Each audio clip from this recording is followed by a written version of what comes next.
Okay, so it's time to return to the next cup, which we actually concluded this weekend between the Seoul Dynasty, the Guangzhou Charge, the Shanghai Dragons, and the Dallas Fuel. Also, before this, I want to say a very big thank you for 2,000 subscribers. It's been a long journey. I'm not gonna lie, it's 4 years since this channel started. Well, over 4 years now. Massive achievement, and I couldn't be here without you guys supporting and loving the content that's put out. So thank you for the amazing support that's been given out across the years, but also especially recently, where it's been overwhelming, the numbers that have been going out. And for a traditionally really quite bad time of the year for YouTube content, in terms of, well, not just for Overwatch League because there's not a lot of content going on, but for YouTube in general, generally January, that is actually hard to say, is a quite quiet month. So yeah, very weird. Anyway, next cup then. So last week we saw Shanghai take on Dallas. That was a 3-0 for Shanghai. We saw Seoul take on Guangzhou. This was a 3-1 for Seoul. When we saw Guangzhou take on Dallas, and that was a 3-0 for Guangzhou. And then we saw Shanghai take on Seoul, and that was a 3-1 for Seoul.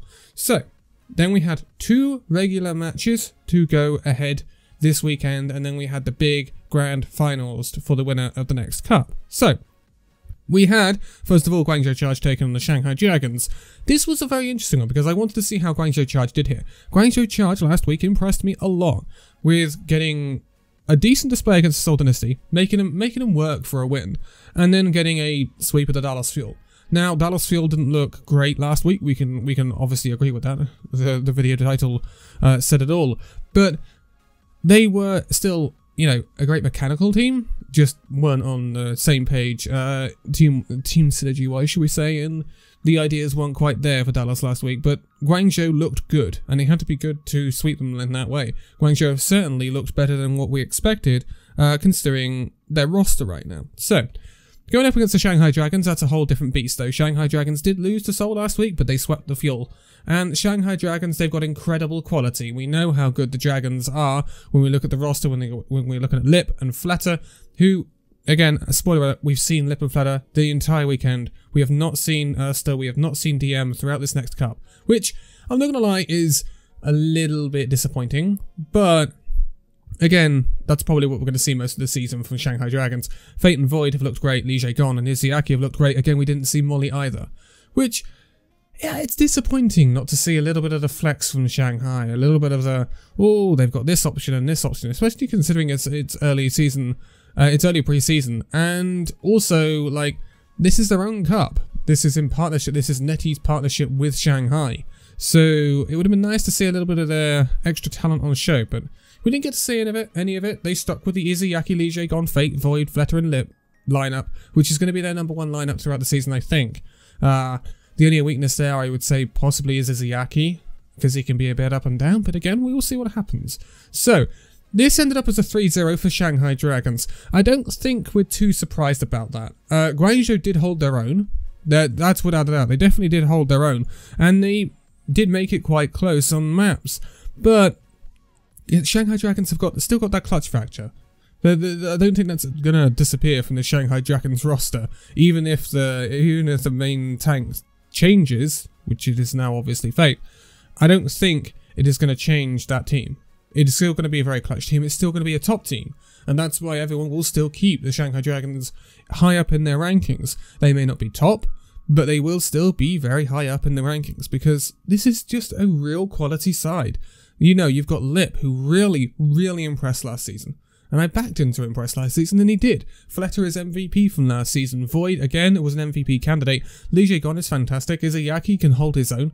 And Fate is really stepping up and becoming a great part of this Shanghai Dragons team, even in these early stages.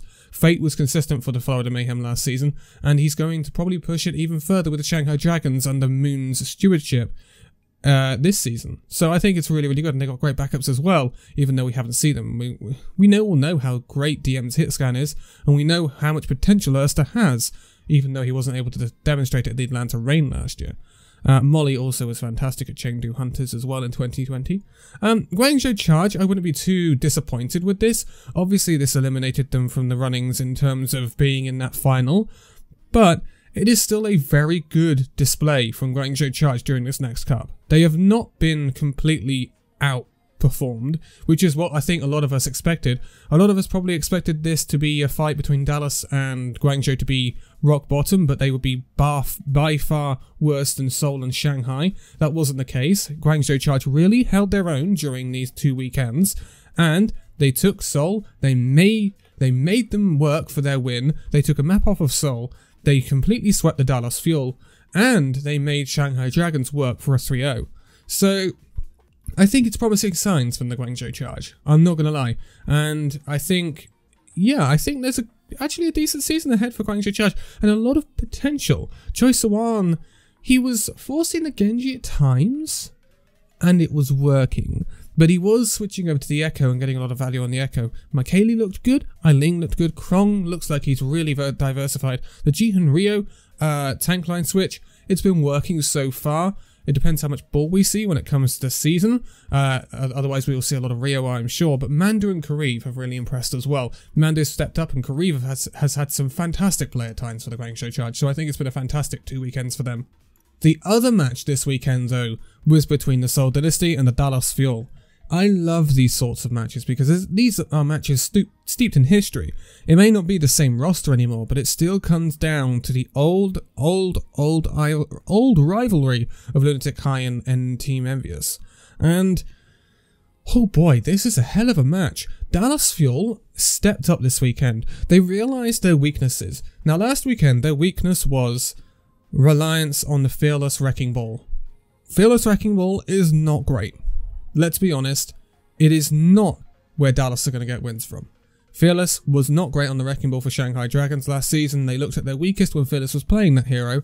And so, Dallas Fuel, the call last week was to play to your strengths. Try and play the Winston, put Fielder in, put him in on the Ana or something like that.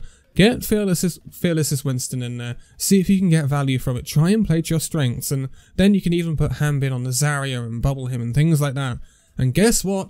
Dallas Fuel did just that. They played more Fielder this weekend. Fearless was much more on the Winston rather than the Wrecking Ball, and they got results from it.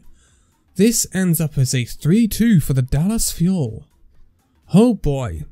And this wasn't Seoul sandbagging a massive amount either. I'm not gonna say, oh, Seoul sandbag, Dallas Fuel got an easy win. No, they didn't. They were made to work for the win.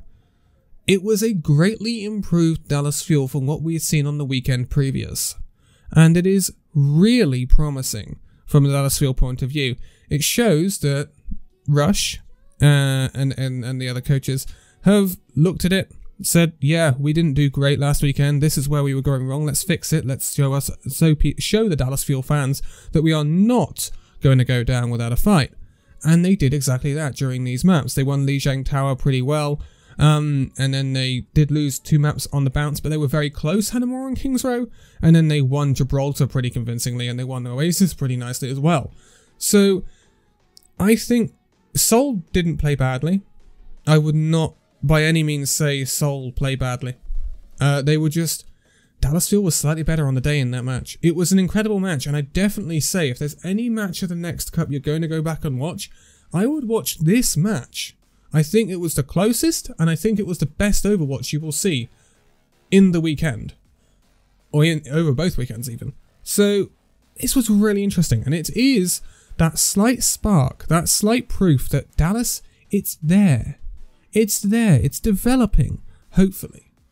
And if you can continue to improve, especially if you get an improvement week on week like that, come this season, there's no reason why Dallas can't hit heights. There's no reason why they can't. They've just got to play to their strengths because they are a team that could be meta slaves because of their reliance on not putting Fearless on that Wrecking Ball, or their unwillingness perhaps to play Echo so much, or XZ's possible willingness to play McCree a little bit too much. But again, if Dallas can make it work, and Dallas can play to their strengths, a bit like Chengdu back in the day, then they can work. There's no reason why it can't work. So it was an impressive weekend from the Dallas Fuel and a big improvement. So not all is lost from the Dallas Fuel fans. But now we will move on to our grand final. The grand final of the next would be the Shanghai Dragons taking on the Seoul Dynasty, as they did have the best records over the 2 weekends, getting the most wins, although they both did drop a game. So obviously Seoul dropping a game to Dallas and Shanghai dropping a game to Seoul. And this was an interesting one. I mean, Shanghai versus Seoul is shaping up to be a very big rivalry. It was last season, we saw it multiple times, and it was one where we saw Shanghai slip up at times, we saw Seoul slip up at times, and both teams really go at it. They were always really close games usually, so this was an interesting one to say the least. It was first to 4, as these matches tend to be, and they can go all the way to 4-3. That's what we saw in the May Melee last year. And I think this rivalry is going to be even more spicy going into 2021, because I think these are honestly the 2 best teams in APAC right now on paper. When we look at the other teams, I don't think they're quite up to what Shanghai and Seoul are doing right now, although there are teams that could challenge if they are good enough, but again, we don't have enough sort of data to work off right now in terms of their 2021 squads. So this ends up as a 4-1 for the Shanghai Dragons. Now, that is more one-sided than perhaps we would have expected. I'm not going to lie. Numbani was a very big swing to the Seoul Dynasty. That was pretty comprehensive. But then it kind of swung all the way back to Shanghai on Route 66, where that was pretty dominant for Shanghai as well. 2 sort of blink and you miss them maps. The other maps were fairly close, Hanamura, Oasis, but Lijiang was more Shanghai's way as well, so it's rough for Seoul. I thought they would make that a lot closer. And to finish off, they had a great weekend last weekend, Seoul, and then they come back this weekend and lose 3-2 to Dallas and lose 4-1 to Shanghai. Not a great look for Seoul this weekend, but they weren't outclassed. That's one thing I would say. And Seoul have demonstrated the ability to beat the Shanghai Dragons during this next cut, because we saw it last week. Shanghai have also demonstrated the ability to look at teams, get better, and then be able to beat the same team when it matters in next weekend. Now, it depends how seriously Seoul were taking this tournament. Both maps they lost in last weekend were the second maps of the series, so that's 2 CP, and that's because both times they subbed out Profit, and as far as I know they haven't done that in these matches. So I think what has been demonstrated during this next cup, or some takeaways from it, are that Seoul are reliant on Profit, and they must play him. The Sabiolby the Sabiolby Fitz duo, I should say, it just doesn't work right now. It really doesn't. I can see a Sabiolby Profit duo working, I can see a Fitz Profit duo working, but I think you have to have Profit in there, because Profit has extreme pop-off potential, and he has an extremely wide-ranging hero pool. And we all know about Playoffs Profit, we all know about Profit clutching when it's needed, and we've seen that countless times this weekend. So I think Profit is key to this Seoul Dynasty lineup, and I don't think anyone else would really argue against that. Fitz, however, Fitz impressed me this weekend. I think he's really proven his worth for Seoul Dynasty. Also, Creative had some really good play this weekend as well. Like, really, really good. Marvel Gesture, it seems to be working right now, and I'd like to see it continue. Tuyu has been great for Seoul, like, really good, and I think he's going to be a massive addition to the Seoul Dynasty lineup to make them really competitive at the top echelons of the East region. And then we have Shanghai. Void looking as good as ever, Fate slotting into this squad really nicely, and could end up being more versatile than Fearless, which I think is going to be a massive, massive boost for Shanghai. Then we have Izayaki, who is fairly consistent, but it tends to be over long periods of time where we see dips from Izayaki. Lige Gon, he was good, played a brig, a lot of brig. But Izayaki EMPs at times were really weird on the Sombra. That is one thing that we are seeing right now, that we had some really limp lip EMPs, if I was to say anything. And yeah, they were a little weird at times, especially on Numbani against Seoul. Those were some really weird EMPs he was pulling off at times. But he is building them much quicker, so that's the lip of old. And again, this is still early days for all of these squads. But the indications are good for everyone, I think. Dallas showed great improvement week on week, which is what we want to see from a new squad that's just been put together, if you see what I mean. Even though a lot of it comes from old Paris. Guangzhou doing better than we expected, and being able to hang with these sorts of teams really puts Guangzhou in a good position going into the East region for 2021. And then when we see Seoul and Shanghai, they don't look any worse than they were last season. If anything, they look better. So I think they've got better components as well. So I think this has been very promising as an early look for these 4 teams. I would love to see more formats like this. I'd love to see like Paris and London get involved in a tournament with some other teams from NA maybe. I'd love to see some demonstrations of the quality of what we're seeing from the teams going into 2021 just before we kick off. But we are not that far away from April. We are in February now, and the Overwatch League is slowly creeping up on us.